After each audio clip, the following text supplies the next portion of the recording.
उस भीड़ में पहले तो नवाजुद्दीन सिद्दीकी को ढूंढना ही मुश्किल था। और अगर आपने ये शो देखा है, पुराना शो है, 8 साल पहले पुराना वाला शो है, मगर OTT की शुरुआत वहीं से हुई थी।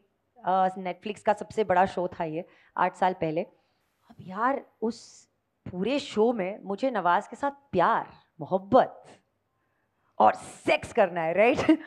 अब नवाज बैठे इतने मतलब शाई किस्म के इंसान, अब मैं उनसे कैसे बात करूं? तो मुझे जाके उनसे ना ऐसे उनके चीक्स ऐसे हाँ आई ऐसे करना पड़ता था, फिर जाके वो थोड़ा हंसने लगे, फिर जाके हमारे सीन्स अच्छे हुए। मगर उनको पता ही नहीं था कि भाई ये कौन है, इसको कहाँ से खुला छोड़ दिया है मुझ पर, क्योंकि वो इतने शांत है और मैं बिल्कुल ऑपोजिट हूँ भाई शांत का।